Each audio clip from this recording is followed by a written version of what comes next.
oportunidade que nós temos, que a imprensa não está nos dando um pouco de alívio nos outros temas, é passar as reformas infralegais de desregulamentação, simplificação, todas as reformas que o mundo inteiro, nessas viagens que se referiu o Onyx, certamente cobrou dele, cobrou do Paulo, cobrou da Tereza, cobrou do Tarcísio, cobrou de todo mundo, da segurança jurídica, da previsibilidade, da simplificação.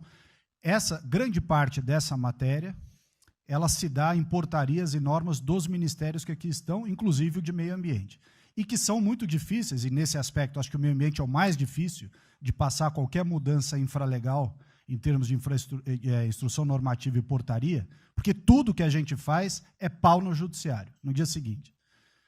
Então, para isso precisa ter um esforço nosso aqui, enquanto estamos nesse momento de tranquilidade no aspecto de cobertura de imprensa, porque só fala de Covid, e ir passando a boiada, e mudando todo o regramento, e simplificando normas, de IFAM, de Ministério da Agricultura, de Ministério do Meio Ambiente, de Ministério disso, de Ministério daquilo. Agora é a hora de unir esforços para dar de baseada a simplificação de regulatório que nós precisamos, em todos os aspectos.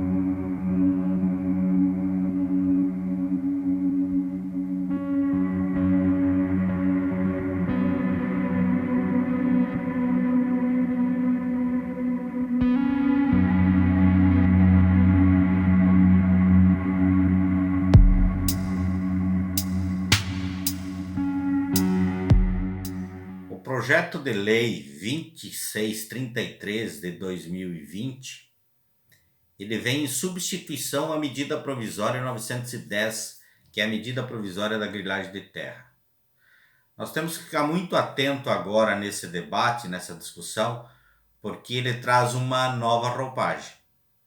A medida provisória era evidente que o foco de interesse do governo era a regularização do desmatamento, especialmente na Amazônia, a regularização da criação de gado e plantio de soja em áreas públicas, especialmente terras indígenas, terras quilombolas não regularizadas. Né? Então, esse era o mote principal.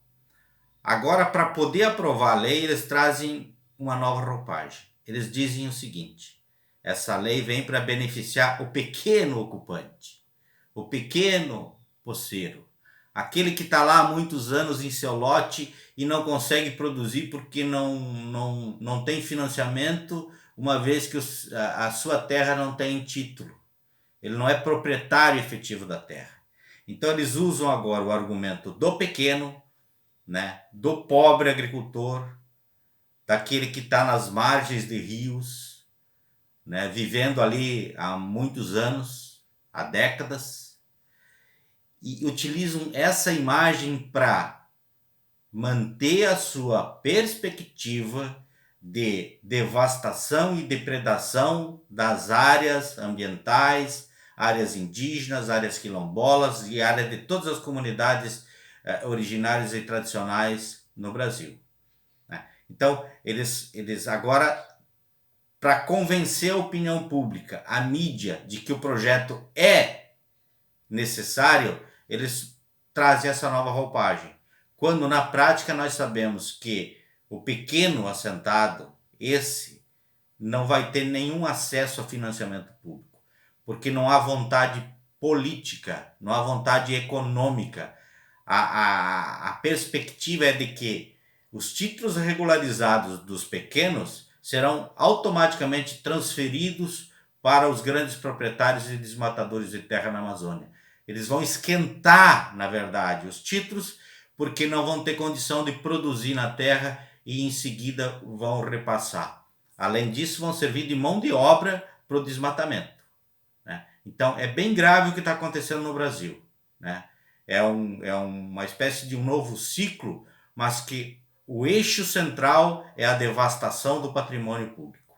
E essa expropriação de terras, esse roubo de terras, sempre se deu de forma criminosa e violenta.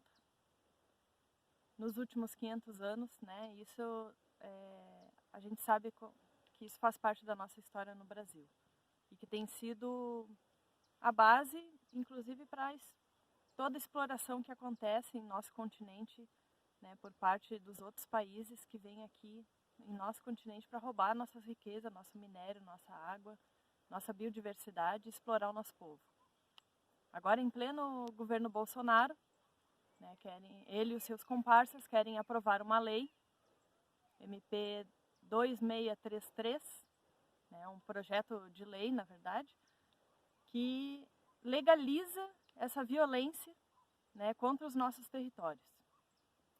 É uma lei que vem para promover a grilagem de terras públicas, e quando a gente fala terras públicas, são terras onde moram milhões de pessoas, em cima as comunidades tradicionais, indígenas, terras que deveriam ser reserva nacional, porque ali está o nosso minério, está a nossa água, a nossa diversidade, a nossa riqueza de solos, os nossos biomas, como também está o nosso povo.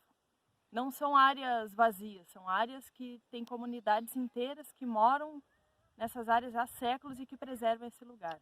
E muitas dessas áreas que poderiam ser destinadas para produção, deveria ser destinada para a produção de alimentos através da reforma agrária. Por isso nós, do Movimento Sem Terra, não aceitamos essa lei, porque ela, de forma descarada, ela promove e anistia crimes gravíssimos de grilagem dessas áreas, e essa grilagem é feita através de uma destruição intensa, né, do meio ambiente, porque é derrubada de mato, porque é mineração ilegal, né, e também porque promove crimes contra a humanidade. É um absurdo a tramitação desse projeto de lei num momento em que a pandemia avança de uma forma avassaladora nos territórios negros, quilombolas e indígenas, nas periferias dos grandes centros urbanos, e a tramitação desse PL, que é o PL da grilagem e do genocídio, além de completamente inconstitucional, as medidas propostas, né, de beneficiar o esbulho e a grilagem e a violência nos territórios quilombolas, indígenas, comunidades tradicionais da Amazônia Legal, legalizando a violência colonial racista vigente nesse país há 520 anos. Então, nesse momento, é completamente extemporânea a tramitação, como era também extemporânea a medida provisória 910, e agora eles estão querendo consolidar esse crime, a devastação, o esbulho, que historicamente veio sendo cometido contra os povos tradicionais. Então esse é o nosso apelo, né, para que não haja tramitação do PL 2633 e garantia para as comunidades quilombolas continuar sobrevivendo.